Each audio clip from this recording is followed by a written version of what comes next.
আমরা দেখছি আওয়ামী লীগ তাদের যে মিছিল, সেই মিছিল বড় থেকে বড় বৃহত্তর হচ্ছে। আজ 5ই আগস্টের সেই বিপ্লবের পর আজকে 9 মাস অতিবাহিত হতে যাচ্ছে।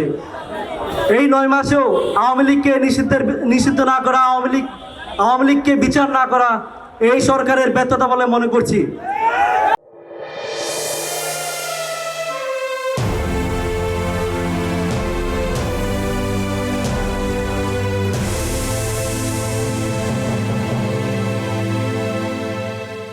বিসমিল্লাহির রহমানির রহিম। জুলাই পিলখানা ও শাপলা গণহত্যার বিচার এবং গণহত্যাকারী আওয়ামী লীগ নিষিদ্ধের দাবিতে ইনকিলাব মঞ্চ কর্তৃক আজকের এই শহীদ সমাবেশে উপস্থিত রয়েছেন সম্মানিত শহীদ পরিবার ও আহত পরিবার বৃন্দ, উপস্থিত বিপ্লবী ছাত্র জনতা, সবাইকে সালাম, আসসালামু আলাইকুম। আজ 5ই আগস্টের সেই বিপ্লবের পর আজকে 9 মাস অতিবাহিত হতে যাচ্ছে।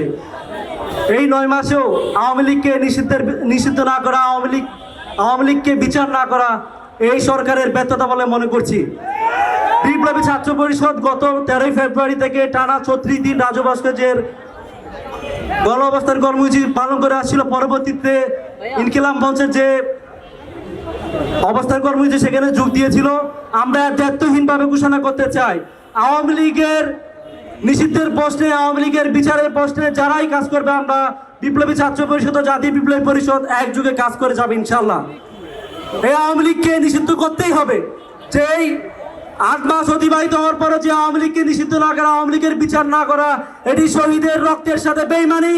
এই যে আওয়ামী লীগের পোস্টে সকল রাজনৈতিক দল যে এখনো ঐক্যমত হতে পারছে না, আমরা দেখছি তারা গুপ্ত হত্যা চালাচ্ছে। সর্বশেষ গাজীপুরে এক ভাইকে শহীদ করা হয়েছিল। পাশাপাশি আমরা দেখছি আওয়ামী লীগ তাদের যে মিছিল, সেই মিছিল বড় থেকে বড় বৃহত্তর হচ্ছে। আমরা যে নতুন দল হয়েছে, এই দল সহ প্রত্যেকটি রাজনৈতিক দলকে আহ্বান জানাই, আওয়ামী লীগের বসে আপনারা এখন, আওয়ামী লীগ যদি আরেকবার যদি ফিরে আসার সুযোগ পায়, আপনারা যদি মনে করেন আপনারা রেহাই পাবেন আওয়ামী লীগের সাথে রিকনসিলিয়েশন করে, তাহলে এটা জীবনও পাবেন না। এই আওয়ামী লীগের কাউকে ছাড় দিবে না।